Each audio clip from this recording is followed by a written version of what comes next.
Hi, welcome back. My name is Mary, and I hook books. I crochet and listen to audiobooks. So, this is going to be a week-long crochet and reading blog, and I'm going to listen to these audiobooks. And let's see if you can guess some of the things that I'm crocheting before you get to the end of the video. So I finished Cultish by Amanda Montell, and this didn't have a ton of new information for me about traditional cults, but I really appreciated the breadth of examples that she had about things that may not be what we think of as cults, but are definitely kind of culty. Things like CrossFit and MLMs and certain internet conspiracy theories, and why we as Americans especially are more susceptible to culty behavior and the draw of love bombing and connection compared to some other countries. And I really liked the, of course, linguistic part of this and how language can be used as thought stopping and manipulation or just positive mantras and self-affirmations. So just like cults, it can be benign or helpful or incredibly damaging and destructive. I really appreciated that someone validated when I've looked at some things and thought, man, that is a little bit culty. And now I can say, well, it's a little cult-ish. Next, I picked up The Sister Wives Secret, which is tangentially related. She escapes her polygamous cult compound and is trying to make a life for herself and her two young daughters. And I thought it was ironic that she left a cult and immediately joined an MLM. And that does actually become a large part of the story and part of her learning experience. The writing was sometimes it felt a little over dramatic. I think that the author in the series does have potential.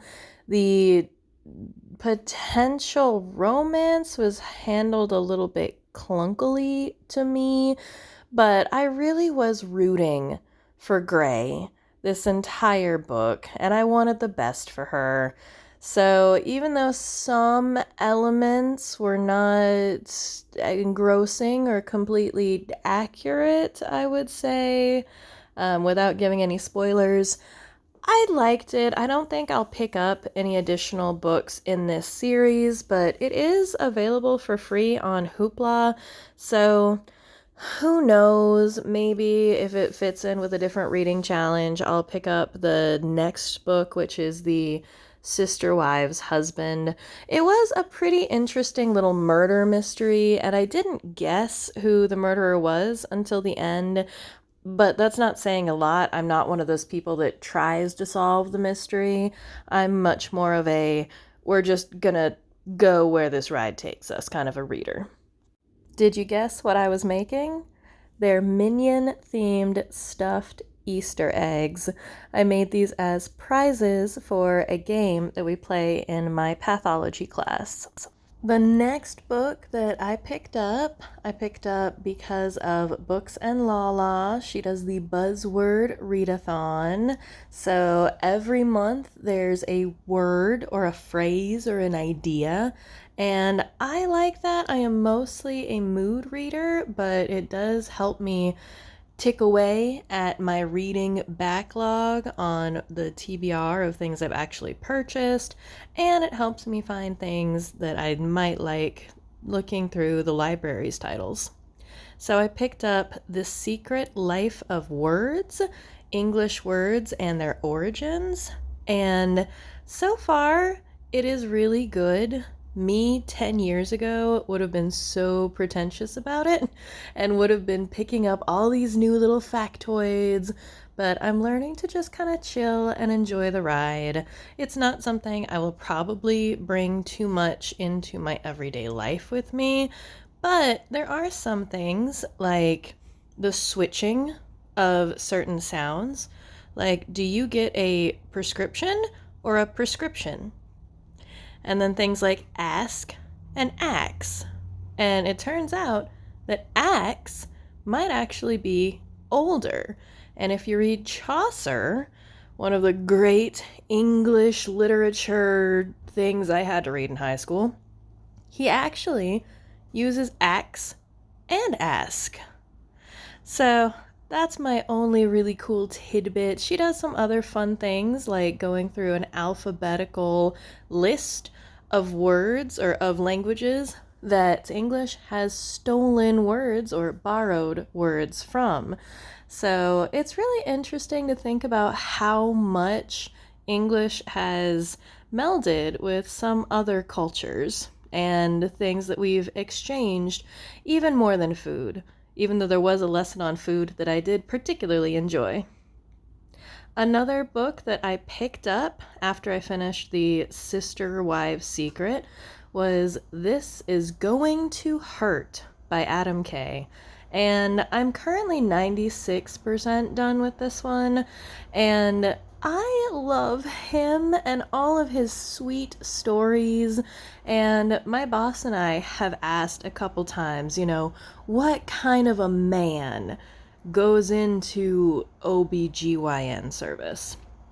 And my OBGYN was a man, and I didn't mind at all. Just, who does that? Why would they do that? And Adam Kay talks about why he did that. And it's really sweet and wholesome, and you just feel for this person who really humanizes medicine and the experience of healthcare workers. And I'm pretty sure it was written before the pandemic, and his experience, of course, was 15 years before the current pandemic.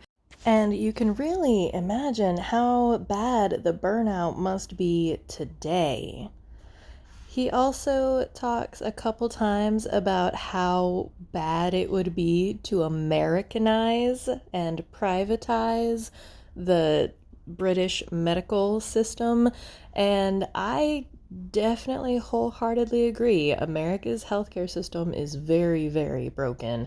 No matter how many wonderful, amazing people go into healthcare, the wonderful nurses and doctors and physician's assistants and orderlies and CNAs, no matter their good intentions and big hearts, the system is just broken. And I just want to make a quick note about this book's humor style.